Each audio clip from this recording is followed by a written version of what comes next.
Hello বন্ধুরা, আজকে আমি মডেল অ্যাক্টিভিটি টাস্কের পঞ্চম শ্রেণীর গণিত নিয়ে আলোচনা করব।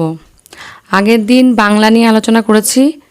যদি কেউ না দেখে থাকো, ডেসক্রিপশন বক্সে লিঙ্কটা দেওয়া থাকবে, ঠিক আছে? আমার গলাটা একটু ধরে আছে, বেশ কয়েকদিন হলো। আর কালকে আমি ইংলিশটা দিয়ে দেবো, পঞ্চম শ্রেণীর ইংলিশ। ডেসক্রিপশন বক্সে দেখলেই তোমরা লিঙ্কগুলো পেয়ে যাবে পরপর। কেমন?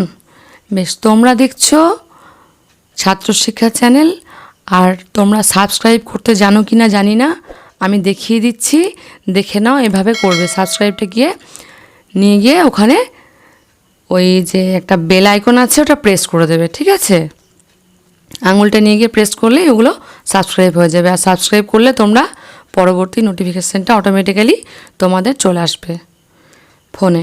বেশ, আমি এবার শুরু করি। মডেল অ্যাক্টিভিটি টাস্ক 2, শ্রেণী পঞ্চম। দেখো, আমি বাংলাটা করে দিয়েছি, এই কোশ্চেন পেপারটা, হ্যাঁ, গণিত।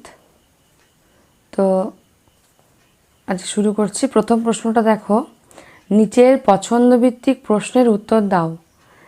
420 মিনিট হয় 7 ঘন্টা, 8 ঘন্টা, 6 ঘন্টা না 4 ঘন্টায়? এটা তাহলে বার করতে হবে। দেখো কি করিয়েছি। আমরা জানি 60 মিনিটে হয় 1 ঘন্টা, 60 মিনিটে হয় 1 ঘন্টা। এটা ঐকিক নিয়ম বলে, হ্যাঁ, ঐকিক নিয়ম। তো 60 মিনিটে হয় 1 ঘন্টা, তাহলে 1 মিনিটে কত হয়? 1/60 ঘন্টা। তাহলে 420 মিনিটে কত হবে? না, 1 গণিত 420/60। তাহলে কত হচ্ছে? কাটাকাটি করে 0 0 কাটলো, 6 7 42, তাহলে হলো 7 ঘন্টা। বুঝতে পারলে? দেখো, 7 ঘন্টা হবে উত্তর। ভাগটা দেখিয়ে দিয়েছি, উত্তর 7 ঘন্টা, এরকম করে লিখে দেবে, উত্তর 7 ঘন্টা। এবার শূন্যস্থান পূরণ করো। দুটি পরস্পর মৌলিক সংখ্যার গসাগু ড্যাশ দিয়েছে, তো তোমরা লিখবে দুটি পরস্পর মৌলিক সংখ্যার গসাগু হলো 1। আমার হাতটা একটু কেঁপে যায়, সেজন্য আমি লাইভ ভিডিওটা করি না। যাই হোক, তোমাদের পছন্দ হবে বলে করছি। দেখো, নেক্সট প্রশ্ন দিয়েছে। আচ্ছা, এটা একটু দেখিয়ে দিই। যেমন ধরো, দুটো পরস্পর মৌলিক সংখ্যা, ধরো 11 আর 13, এদের গসাগু দেখো কি হবে? 11 আর 13। দেখো, 13কে 11 দিয়ে ভাগ করলে কত হবে? 11কে 11, 2 বাকি থাকলো, 2 দিয়ে ভাগ করলে 5 2 10, দিয়ে 1 নামলো, দিয়ে 2 1 2। তাহলে গসাগু হলো কত? 1। তাহলে বুঝতে পারলে, মৌলিক সংখ্যা 11 আর 13 দুটো মৌলিক সংখ্যা দিলাম। এবার 11 আর 13 না নিয়ে যদি আমি 11 আর 12 নিই পরপর, তাও কিন্তু এটা একই উত্তর আসবে, যদিও 12 একটি যৌগিক সংখ্যা। এত ডিটেলস আলোচনা করার তো স্কোপ নেই, আমি মোটামুটি একটা বোঝালাম। বেশ, নেক্সট কোশ্চেন হচ্ছে 3-এর দাগে। দেখো, উপর নিচ বসিয়ে যোগ করো, উপর নিচ বসিয়ে যোগ করো। দেখো, উপর নিচ বসিয়ে যোগ করো। একক দশক শতক হাজার লিখে নিলাম, 5টা সংখ্যা আছে, 5টা লিখলাম, ওই জন্য যটা সংখ্যা আছে তটা লিখলাম। এবার হচ্ছে দেখো, সংখ্যাগুলো বসিয়ে দিলাম পরপর। তোমরা যোগ বিয়োগ করতে জানো, আশা করি শিখেছ। এই যোগটা করে নেবে, ঠিক আছে? দিয়ে উত্তর লিখবে, অতএব, বা উত্তর যা খুশি লিখবে, যোগফল বা নির্ণয় যে যোগফল যা খুশি এটা লিখবে, লিখবে যে এটা উত্তর, কিন্তু লিখবে, দেখতে ভাল লাগে। বেশ, নেক্সট প্রশ্ন হচ্ছে,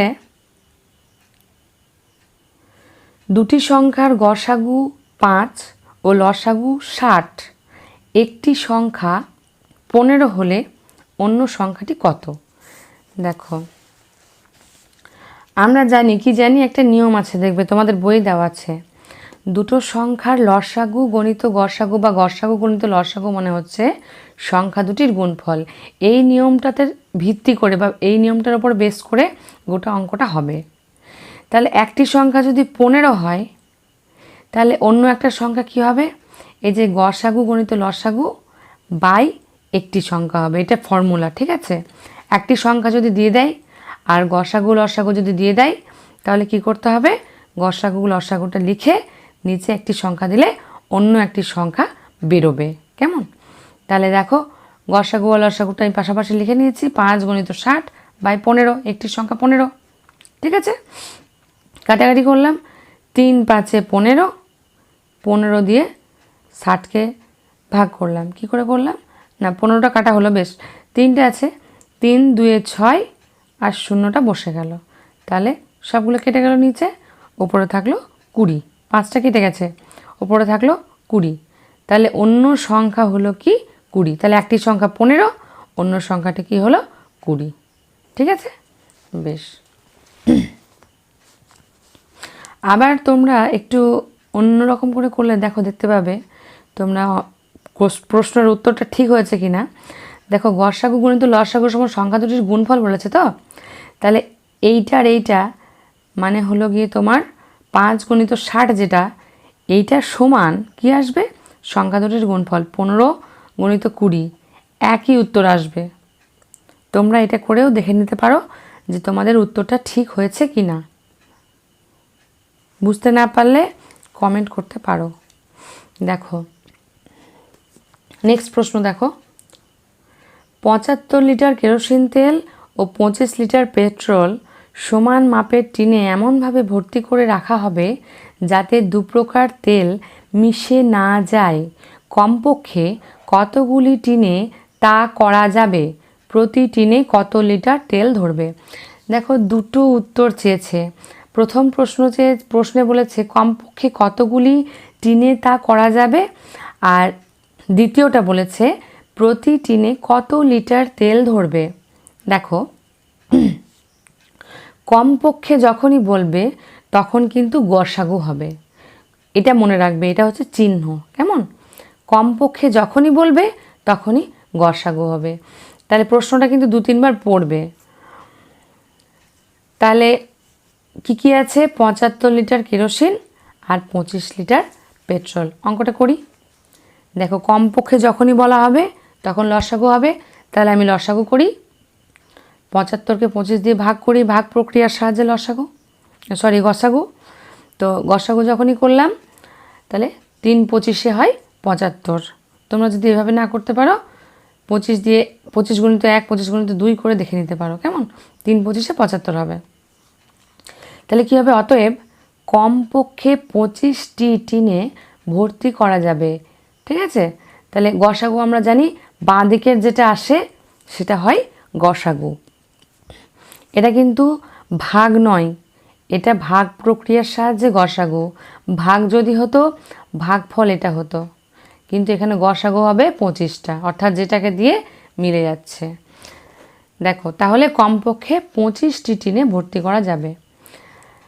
আচ্ছা, নেক্সট কোশ্চেন যেটা বলেছে যে প্রতি টিনে কত লিটার তেল ধরবে। তাহলে প্রথম প্রশ্নের উত্তরটা পেয়ে গেছি আমরা, দ্বিতীয়টার উত্তরটাই চলে যাব। হ্যাঁ, দেখো, কেরোসিন কত আছে? 75 লিটার। তাহলে এবার যদি আমরা ভাগ করি তাহলেই পেয়ে যাব। তাহলে 75কে আবার 25 দিয়ে ভাগ করলাম, তাহলে কি হবে? প্রতি টিনে 3 লিটার করে কেরোসিন ধরবে। আর পেট্রোল আছে কত? 25 লিটার। তাহলে 25 দিয়ে যদি আমি ভাগ করি তাহলে 1 বেরোলো ভাগফল। তাহলে প্রতি টিনে 1 লিটার করে পেট্রোল ধরবে। একটা জিনিস তোমরা কিন্তু গুলিয়ে ফেলো না, সেটা হলো এটা ভাগ হলো শেষেরটা, হ্যাঁ, কিন্তু প্রথমটা যেটা সেটা কিন্তু ভাগ হলো না, সেটা কি হলো? গসাগু হলো। ভাগ হলে এইটা হতো ভাগফল, কিন্তু গসাগুর ক্ষেত্রে কিন্তু 25টাকে ধরা হবে, বাঁ দিকেরটা ধরা হবে। একটু বুঝে করবে। বেশ, আজকে এই পর্যন্তই। একটু গলার প্রবলেম ছিল, হয়তো তোমাদের বুঝতে অসুবিধা হয়েছে। তোমরা প্রশ্ন করতে পারো, আমি যতটা পারি চেষ্টা করলাম। কালকে ইংরেজিতে নিয়ে আবার দেখা হবে।